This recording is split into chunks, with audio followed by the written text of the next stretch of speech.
In the grand tapestry of English football, where the noble quest for glory intertwines with tales of passion, triumph, and heartbreak, there exists a peculiar chapter that defies logic and expectation. It is a story that, if not for its factual basis, might be dismissed as pure fiction. This is the saga of Ali Dia, the Premier League's most improbable participant, a fleeting apparition who wandered into the world of top-flight football, leaving behind a legend of remarkable audacity and bewildering incompetence. The narrative begins with a telephone call, as many improbable tales do. In November 1996, Southampton Football Club, under the stewardship of Graham Souness, a manager as stern and unyielding as a Scotsman's resolve, found itself at the receiving end of an extraordinary pitch.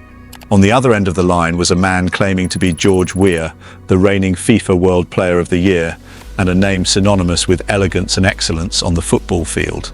The caller spoke of a cousin, a certain Ali Dia, who, if one were to believe his earnest words, was blessed with the same rare talent that had made Weah a global icon. Football, for all its grandeur and tradition, has always been a game prone to whimsy. Even the most experienced minds can find themselves seduced by the promise of discovering a hidden gem, prodigious talent waiting to be unleashed. Souness, perhaps caught in a moment of wishful thinking or a desperate need to fill a gap in his squad, accepted the proposition. It was a decision that would add an unforgettable chapter to his storied career. From the moment Ali Dia set foot on the training pitch, it was clear to the discerning eye that he was no George Weah. Souness himself would later admit that within 5 minutes, it was evident that Dia lacked the fundamental skills required to play at the highest level. Yet, as fate would have it, Southampton was gripped by an injury crisis that left them bereft of fit players. With the team stretched thin, Dia's presence became less about potential and more about necessity. As the story goes, Southampton was set to face Leeds United, a fixture that demanded both skill and resilience.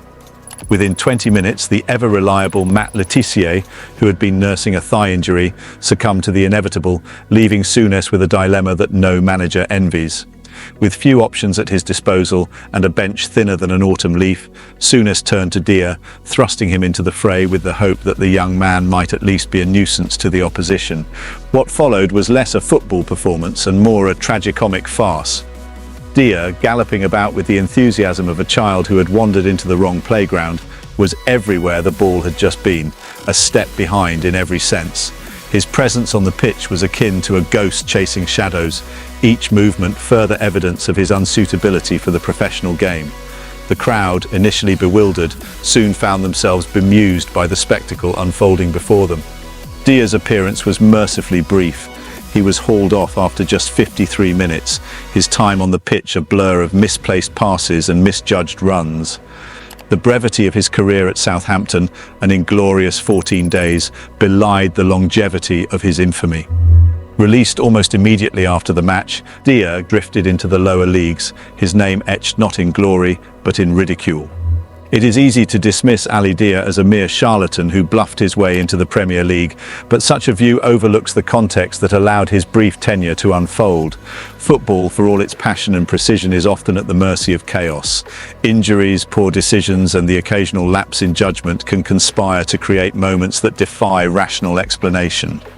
Dia's story is a testament to this unpredictability, a reminder that even in the professional ranks, the game can be as much about the unexpected as it is about the well-prepared. Years later, Graham Souness and Matt Letitia would reflect on the incident with a mixture of amusement and exasperation. Souness, ever the pragmatist, acknowledged the absurdity of the situation, but maintained that no one at the club was truly deceived by Dia's lack of ability. Letitia, in his typically wry fashion, quipped that he thought Dia had won a competition to train with the team. Such was the incongruity of his presence.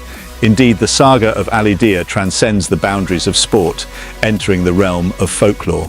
It is a story of chance and folly, a parable that speaks to the unpredictability of life and the thin line that separates the sublime from the ridiculous.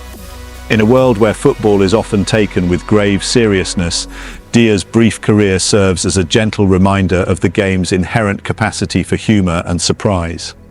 What became of Ali Dia after his ill-fated sojourn at Southampton? Life, it seems, offered him a second act far removed from the manicured pitches of the Premier League. He returned to academia, earning a degree from Northumbria University, a path as unexpected as his brief football career. His son, Simon Deer, has chosen to follow in his father's footsteps in a different way, playing professionally in Thailand, perhaps carrying with him the lessons of his father's brief brush with fame. Ali Deer will forever be remembered as the Premier League's most unlikely player, his name a byword for the curious and the bizarre. But his story is more than just a footnote in football history. It is a reflection of the game itself, a sport where anything is possible, where dreams can flicker and fade in the blink of an eye, and where sometimes the greatest tales are the ones that defy belief. In the annals of football, amid the chronicles of champions and the sagas of storied clubs, there will always be room for the unlikely fables. Those moments when the beautiful game reveals its most unpredictable self. And so the legend of Ali Deer endures, a testament to football's enduring capacity for the improbable and the extraordinary.